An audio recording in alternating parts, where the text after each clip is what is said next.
right? Does the year 0 mean that no time has passed? That's the beginning of time. I'm always curious if anybody actually thinks that.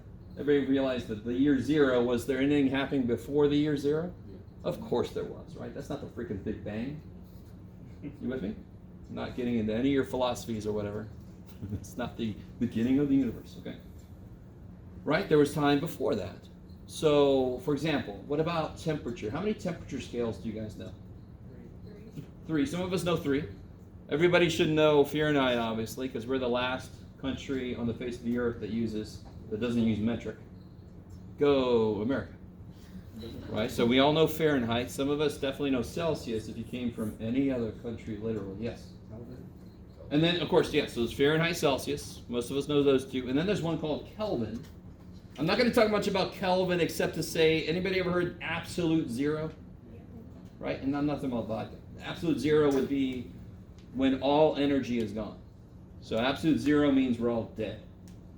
Right? And I was actually doing research where we were cooling atoms down to almost 0. Have you guys ever seen like nifty videos about what happens when you get something really freaking cold? And I'll blow your mind. How do we cool atoms? We use lasers. That's all I'll say. So Kelvin would be ratio because 0 means what it's supposed to, the absence of what it's measuring, the absence of heat. If I hit 0 degrees Fahrenheit, does that mean I've taken all the heat out of something? Can you not get colder? Of course you can get colder, right? Now I know San Diego, 0 is like mythical, but we know you can get something colder than 0, right? So that's why Fahrenheit and Celsius are interval, because I can say it's 10 degrees warmer if it's 80 versus 70. That makes sense, right? But what's twice as hot as 0 degrees? Frickin' 0? The hell's that? No.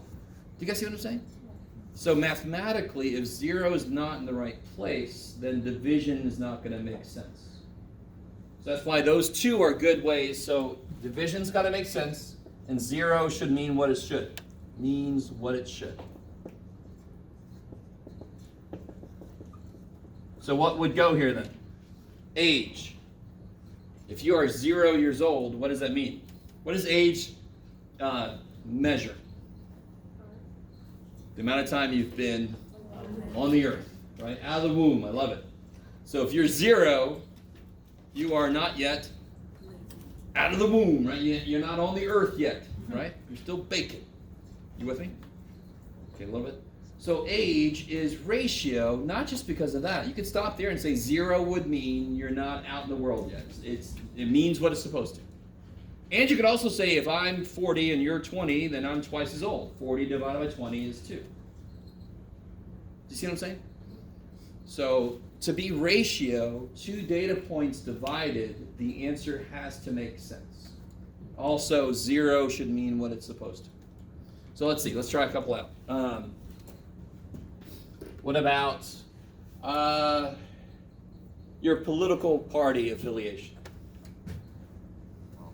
Right? If you're a Whig, or if you're a Green Party, or one of Republican, Democrat, Libertarian, huh? That would be what? Nominal. I love it. I always wanted somebody to go ordinal because mine's like first. So, right?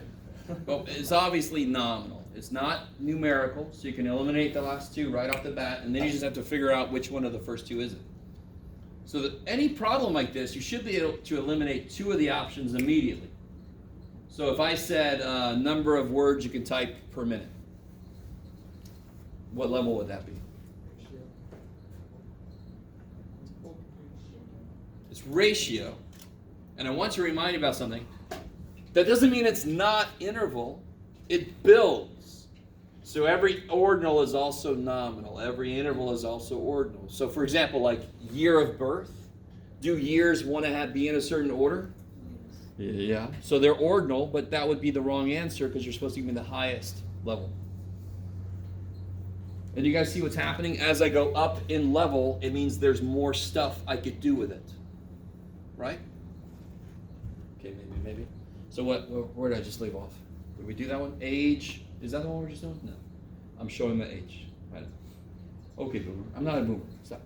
Let me see, what else? Let's do, what about, yeah, okay, here's a good one. The number you take at the DMV. The number they give you at the DMV when you go. Okay, good. The immediate reaction should be ordinal. There is another one I would accept. Ordinal, obviously, because why do they give them out? To keep people in order. That makes sense, right? But I would also accept something else.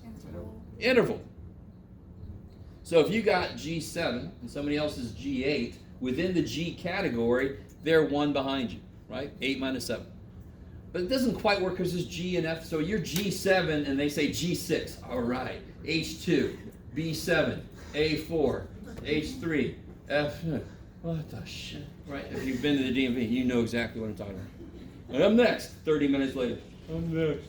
Okay.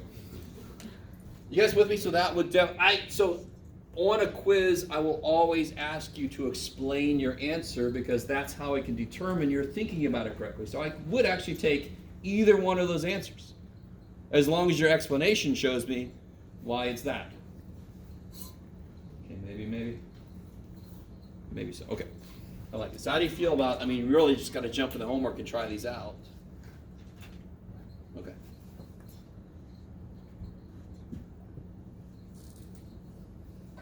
All right. So let's do this. I'm pretty sure I said last time we would get into how to get samples, how to select samples. There's a lot of different ways to select samples. So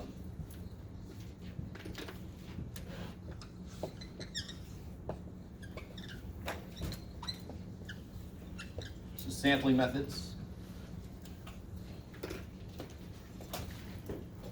So, I mean, what's the first one we already talked about? What's the ultimate goal? No matter what sampling method you're using, you're trying to make it random. And random, of course, means that it at least attempts to do what? A random sample, what's it good at doing if you do it well?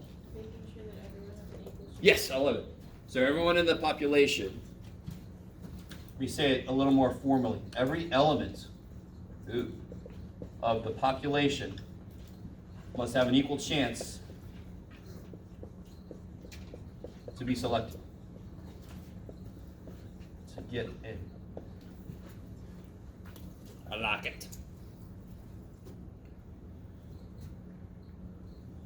So let me ask you this. If I randomly chose a person from that first row, you with me so far? So I randomly choose a person, and then I took every third person after them. So I randomly choose you, and then every one choose you, one, two, you. Is that random? No. It is.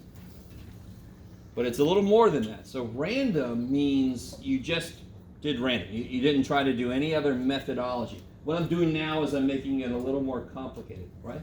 I got a method I'm using. So, but it is still fundamentally random. Why? Was there anybody that didn't have a chance? So you can't say if I pick you, and you're like, well then she didn't have a chance. I could have picked her. So you can't look after the fact. Before I picked the sample, was there anybody that had no chance? Nope, everybody had a chance. Because I randomly started somewhere and then did every third. Yes, maybe? So everybody has a chance to get into the sample. So that's why it's random, but it's a little more than that. It's actually something called, yeah, look at that. Systematic, automatic. Systematic because there's a system to it. You gotta love that shit. The basic idea of systematic is every nth take it, right? So if I took the temperature every 20 minutes, that's systematic. If I took grass every 8 feet to sample it, that's systematic, right? Every something. So in math, we say some weird shit like nth, every nth thing. Maybe? Yes? Okay. The next two are sort of related to each other. Let me start with stratified and cluster.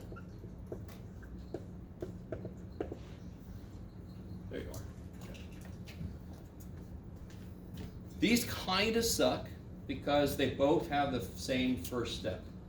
So, for example, you guys have naturally broken yourself up. If you're my population, what groups have you naturally formed? Rows, right? So the first step on stratified and cluster is to break the population up into groups. So if I was dealing with taking people from zip codes in California, the zip codes are the groups. So I break whatever the population up is, go to high school, freshman, sophomore, junior, seniors, and then I could take some from each or whatever, right? So the first step in each one, is to break pop into groups. So I'm just going to draw 3 up here just to do a quick break, pop into groups. Break your dad up into parts. I'll do that. Oh. So I could do one of 2 things from your rows. That's my groups. I could take 2 people from each row, right? That would be called stratified. So if I take sum from all, that's stratified.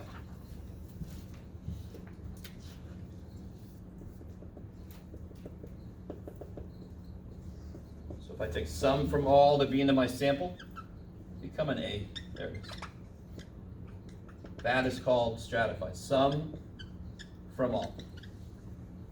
What's the first word in stratify? What's the first word in sum? All right, sweet. There's one way to kind of remember that. Sounds a little bit like Three Musketeers, but here it goes even more. Cluster. Anybody know cereal, Honey Nut Clusters, right? You put your spoon in, you get a whole freaking cluster. So cluster means take all from a few. So if I took everybody from 3 randomly selected rows, that's cluster. Now somebody would say, that's not random because this row didn't have a chance. Yeah, they could have been one of the rows I randomly selected. They had a chance. You can't look at the end and go, you didn't take everybody. Well, that's dumb. I don't want to take everybody. I want to sample, right? So I could randomly select 2 groups and take everybody from those 2 groups in this case. Sum from all, stratified. All from sum is the other one. How you guys doing? I mean, this is just definitions, which is frustrating sometimes. But you got to see why we want to identify these things and be able to talk about them. What method did you use? One semester I was teaching this, and a student said, cluster's a bunch of shit, by the way, Mr. Waller. Can't believe you're teaching that crap. I mean, I'm paraphrasing. But he actually did say something very close to that. So I was like, okay, wow. What a reaction. I love this. So I had to get the story from him. He had been in the Iraq War. And some of you guys were born like around the time it was starting, so that's good for you. But so you didn't have to, experience it. But not too long after Baghdad fell in the Iraq War, there was a group of people that wanted to go in and sample some neighborhoods to see what it was like after they captured Baghdad, to see what it was like. How safe was it? Did they have access to water? All that kind of stuff. You guys with me? So they did cluster. They broke Iraq up into these groups, and then they're going to randomly select groups. But what they did was they broke Iraq up. I'm not even going to try to pretend like I could draw. So they got regions in Iraq, and they said, like, all right, that region, no, this is bad. I don't want to go there. It's not going to be safe. So let's not even use that. So let's pick from these guys. Do you see what I'm saying? Would that bias, would that skew their results? Yes, so this is an actual thing that happened. I looked it up after I talked to him. I'm like, holy shit. So it wasn't the fact that cluster sucks. It's the fact that the people that did it sucked, right? They automatically built in a bias. But people accepted their report until somebody realized that's what happened, and then they had to throw the report out because they couldn't trust it, obviously. You guys kind of with me? So it's kind of neat that happened, right? So afterwards, he's like, okay, I'm with you. All right, good. So it's not cluster's fault. It's the human's fault. Okay. And then I want to put off by itself the bad one. I'm pretty sure I said this last time. What was wrong with me using you guys to represent Grossmont College? Your convenience sample. I didn't even try to make it random. I'm like, you're here. Screw it. Right? So I didn't even try to represent Grossmont College. Could you be a representative sample by accident? Yes. Can I trust that you are? No. I didn't even try to make it random. That's convenience. Yes, maybe? Okay. So I'm not even going to write it. Convenience, bad. It's almost always, you have to assume it's going to lead to biased results because you didn't even try to make it representative. Okay, maybe. How you guys feeling so far? I mean, like again, I told you, chapter 1 was definitions, like insane amounts of definitions. So, okay, and we're not quite done. Oh shit. Any questions about those? So if I took, what I got? I mean, this one's an automatic. I mean, you should be able to get this one immediately. But let me say this. What if I took every plant from 3 selected nurseries? Can you see why somebody would say systematic? Cluster is the correct answer because it's all from some. Why would somebody say systematic? Because I put the word every. Oh shit, but every nth. That's not what I said, right? Every plant from 3 selected nurseries, that's definitely a cluster. I like it. You guys good? Okay. So stratified, some from all, cluster, all from some. Systematic, it's in the name. It's every something. And then random, the random one, you got to be careful about because every one of the ones I wanted that are good are random.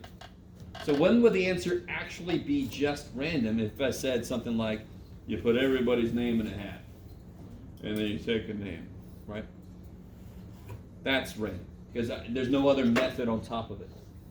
You throw a dart at a list of people. All right, that's random. Throw a dart at a group of people. All right, that's bad idea, and random. Okay.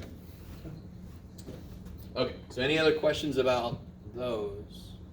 You've desperately got to get in the homework and try these out, so you got some questions. Uh-oh. Well, that's just there. Okay. That's my rock. My rock is just never going to stay. It's never going to leave. Okay, so we got just a couple more definitions, and then we can get some like actual, like real analysis of stuff. Okay. Don't want to use blue anymore. All right.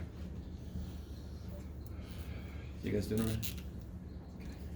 I'm a math teacher, so I'm used to boring the shit out of people, but definitions are a little extra. Here's 2 other kind of distinctions for quantitative data.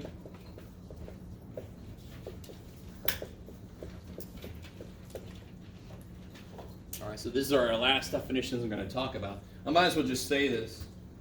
Sometimes I don't say this, but I'm going to be nice and see what it feels like. Section 1.4, I'm not going to talk about unless you bring up questions. 1.4, you got to read it. Read section 1.4, do the homework. I just kind of like to remind you guys, there's a book and a me, and together they make the course. All right, so 1.4, use 1.4 terminology when you do 1.4 homework. And you got to read it. Okay.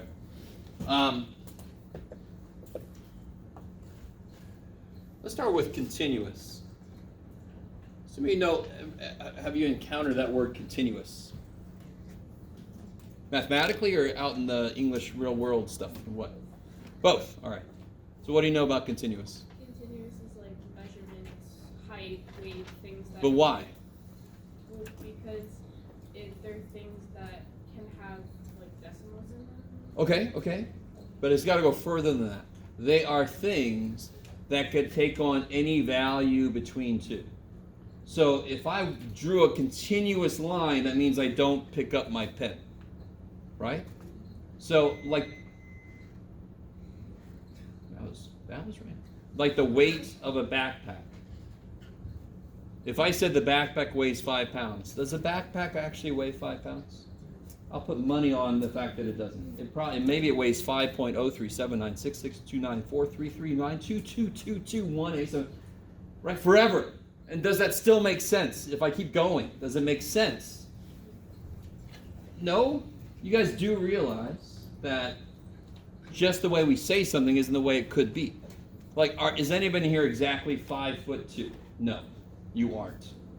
It's basically impossible. You might be 5.1783962437 feet, right? Forever. You guys follow what I'm saying?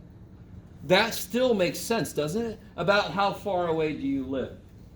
If I said, how far away do you live? And somebody's like, 11.384976. Who are you?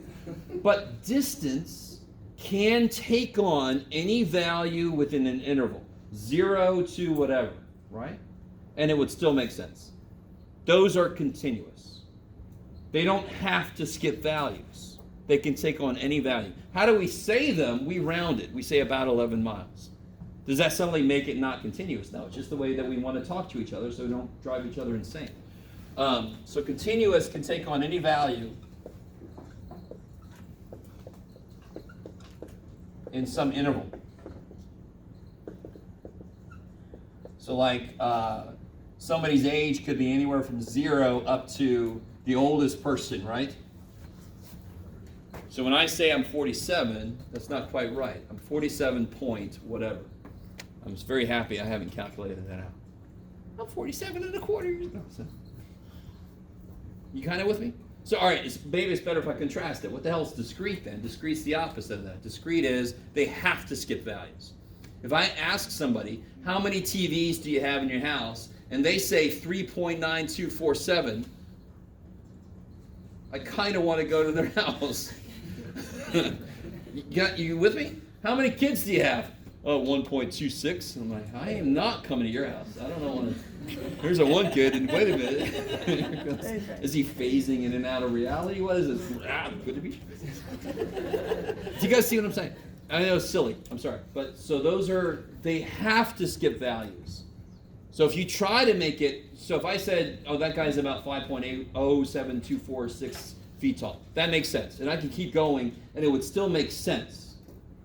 But I couldn't say, oh yeah, I've got 3.0796 doors on my car. I'm like, what the hell does that mean? Right? Yes, maybe? It's like, well, this one doesn't open like some days. No, it's still a freaking door. It's just a door that's stuck. You with me? This kid, I don't know about this kid, but no, he's still a kid. He's one kid. Count him as a kid. Yes, maybe? Okay, so that's what discrete continues are. Discrete, they must skip values. So like, if I said, is this discrete or continuous, the number of woodpeckers on a tree, is that discrete or continuous? Why?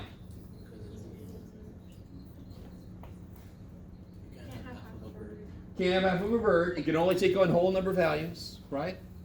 What about this? What's a good example? What about price of gas as listed at a gas station? See, people think decimal means continuous, but no. Will you ever see this listed at a gas station? No. And it says continued at next station or something. No! Doesn't it skip values? Decimals don't mean continuous. So if they raise the price, now of course what do the gas stations do? 3.899. So it's really 390. What the shit? But they know human psychology and they get us and whatever. Oh well. You guys know this, right? Couch is $14.99. It's $1,500. Jeez. Right? But that still tricks us. Oh, it's not $1,500. Good. Right, sorry. So, as listed at a gas station, that is discrete because it cannot take on every value. It skips. It would go from $3.89 to $3.99, right? $3.91.9. You with me? It's not going to take on every value. You guys see that? So don't think decimals means continuous. That's not true. Okay. So last thing for today. Thank God. We got plenty of time. That's awesome. This last thing has got a few parts to it, so don't get too excited.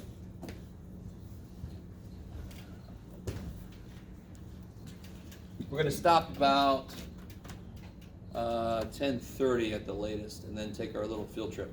All right. Probably before that. I'll let us out a little early. Okay, so there is one section in chapter 1. There's section 1.3. Got some of the definitions there. I can't remember which ones it is. But it also does these frequency tables. I don't know if anybody's gotten that far yet. And they're not that hard to see. It's like, has anybody ever had to tally stuff? Right? Tally me bananas? No? Okay. So, for example, let me do this. I like doing this nowadays.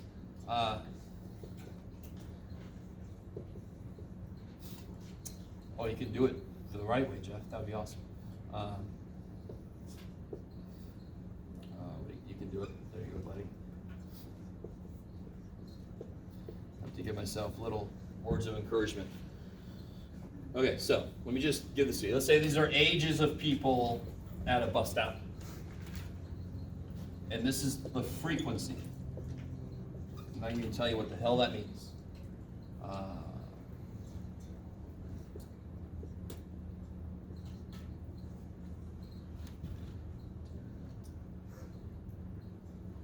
Make this 5. I want to make something easier to deal with in a minute. All right. What the hell does that 3 mean? There's 3 people. That's the name. Yeah, 3 people that were aged 14 and 19, somewhere in there. Do I know how old any of them were? No. No, but I know their ages are in between 14 and 19. You guys still with me? So that's how you read it. So I want to do this. We're going to look at a complete example that somebody's already set up. Like, there it is, set up. And then we're going to talk about how do I create this myself given a set of data. But I want to start here, just so we know how to read this shit, because then we have to be able to make it ourselves. Now, humans, I've heard, enjoy percentages better, and you do, believe me. If I said 0.078, like instead of 7.8% of people, I mean, I can grab 7.8% easier. I get a visual of what that means. You guys semi with me? That's part of the reason why we created percentages. It's just to make it quicker to think about what it means. So how do I make percentages out of these? Yes? You add them all up. Beautiful. So how many total do I have? Now you're going to see why I made that a 5. And we'll see if this works out. It's better than it could have been. They divided. 10, 35. There it is. And they divided by. I didn't make it as nice as I could have. Yeah, so then relative frequency would be there's 3 data points here, 3 people out of 35. So 3 out of 35, which is whatever the hell that is. Good job, Jeff. You made it so nice and easy. Let me see, that's going to be 0.08. I don't know. 5. So can somebody save me from myself? Yes. 0.0857142. 0.0857? Yes? Want me to continue going or? No, I don't. Okay. So normally we're going to take like a lot of things we're going to take to 4 places in here. Right. So when in doubt, go 4 places. There will be some I say you have to go at least 3, but you can then make that 4. You guys kind of with me? All right. So that's going to be. This one's interesting though because we're going to. Well, anyway, I'll leave it like 8.57%. Is that cool? Yeah. Okay. So then we can keep going. 7 out of 35 is easy because it reduces to 1/5, which is 2/10, which is 20 hundredths, which is 20%. So that one I don't have to tax my brain too much. So I get 20% there. 11 out of 35 I might need some help with.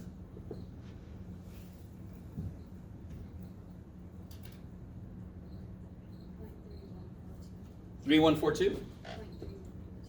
3142. 1342. 1342. 3142. 3142. Okay. All right. All right. Hopefully everybody rounded correctly. I like it. Nothing major here, right? 9 out of 35. 0.256. I don't know.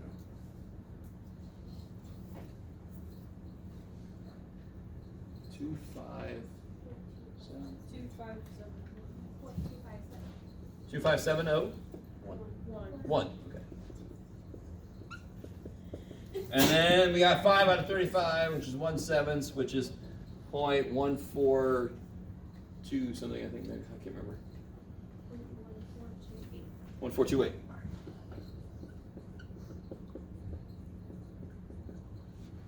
All right. All right. Another major there. Some basic stuff, right? And now what I want to do is to construct a picture of this. I want to give somebody a visual of this, what we've discovered. So let me do a couple little side notes. I have no idea if you're capturing everything. Little camera dude, how you doing? Yeah, you're doing pretty good.